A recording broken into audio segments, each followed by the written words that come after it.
Okay, right. I've obviously got into dementia and Alzheimer's because of my mother. My mother was diagnosed in 2007. No, sorry, my mum was diagnosed on the 18th of March 2008. And she passed on the 23rd of March 2016, which is obviously 8 years from diagnosis. But obviously with dementia, it's years before that. The diagnosis, it just confirms why you thought that, why they're doing strange things. So you're literally moving from that point of the diagnosis. These are the things that I think that I always share with people that tell me that they know someone that's got dementia. And my first thing is to contact social services. Okay, I know funds are low, but they are still there to help. My mum used to go to a day centre, so that helped to break up her day. It also gave us the relief because in 2009, my son, who was 5 at the time, we ended up living with her.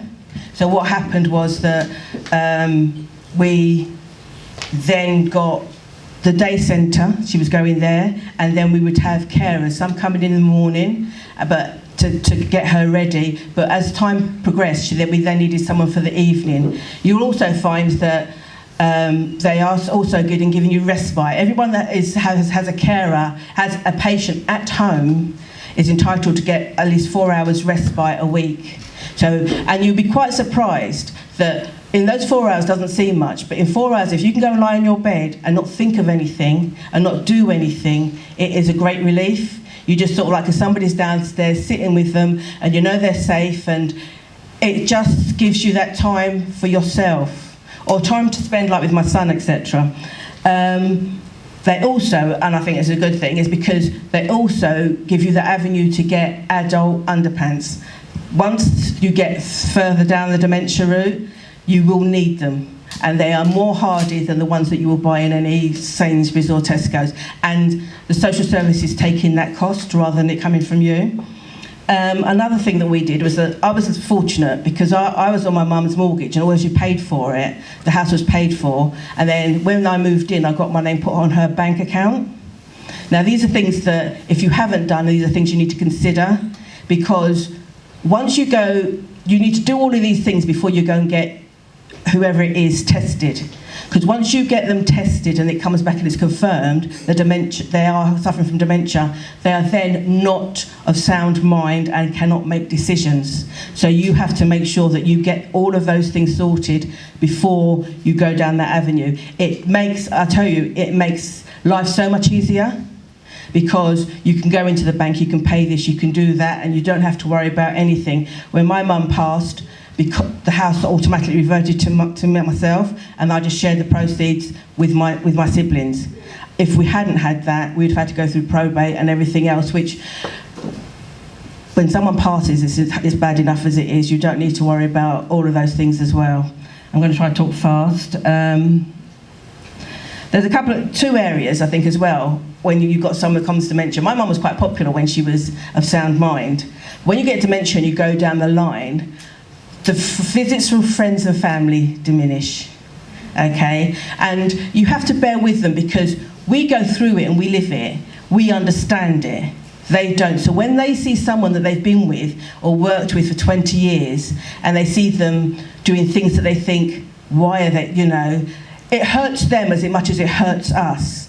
So to combat their pain, they just take themselves out of the situation, and that's why you don't get as many visits, you don't get people, but you also have to understand why they do it as well. And another thing is also always include the children, the grandchildren.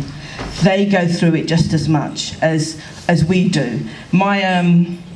As I said, we moved in with my mum when my son was 5, so instantly he became like a carer.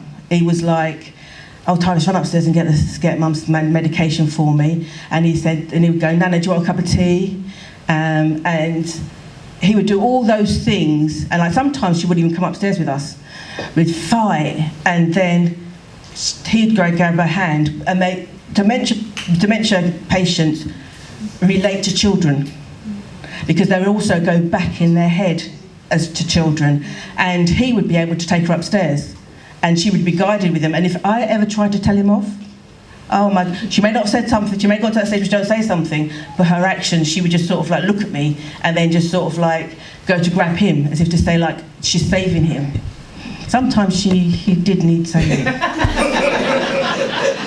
I hate to say. But anyway, I did ask my son as well. Once I said to him I was going to come here and do this, I said to him, what is the one thing that you would say about dementia that you would like people to know? And he said, always keep talking to a person with dementia. And it's one of the points that I had, and it's sort of like,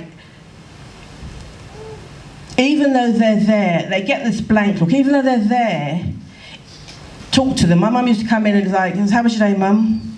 And she'd sit there and it'd be like, nothing, she wouldn't come back, and I'd say, oh, so what did you have for lunch? And it's just, and then she would, oh, you didn't like it? Why, what was bad about it? And it's just that conversation. She might not be answering, but you're talking to her. I feel that they feel that you are still corresponding with them. If you, at the early stages, if you turn around and keep saying to a dementia patient, you've already asked me that, you've already asked me that, they will stop talking. And you don't want them to stop talking, because as soon as they stop talking and continue to stop talking, they will stop communicating, full stop. Talking is the thing that you need to do to keep them going. You know, always include them. It doesn't matter. Have a conversation with yourself. Ask about where they've, you know, what happened back home. I know with my mum that we were sitting there, just two last things. We were sitting there and I would be going, we was all sitting there one day and I was going, Mum. And she was just looking straight forward at the television. I'm going, Mum. I'm going, Mum. And she wouldn't look left, right, anywhere except for the telly. And then I went chicken, she went like that. But to me, that was the sign she'd forgotten she was a mum. She could only relate to the fact that she was now called Chick. So then from that moment on, then we started calling her Chick, and we would get responses from her. And the last thing is that, as I said with my son, it was just a case of him being part of it. The one thing that always fills me with joy is when we go to see her at the graveside, as often, especially in the summer, as soon as we pull up, my son goes in the back of the car, gets all the stuff to clean her headstone and everything else. But we have this rule that we'll always have our own moments with her. Now, my son doesn't remember my mum when she was of sound mind. He only remembers her with dementia. So I just love is just that when he has his time, he will sit on the middle of her grave like he's sitting on her lap, and he will sit there and he will talk to her. And to me, it's sort of like, it's like he's still got that unconditional love for her. And that's the thing about it, is you talk to them, try and get as much information as you can out of them, because what happens is, I never asked my mum a lot of things that I should have asked. So that part, some of that part of her history is gone. Okay, but the harsh reality is, like Maria says, dementia. If you've got dementia, your prognosis is death.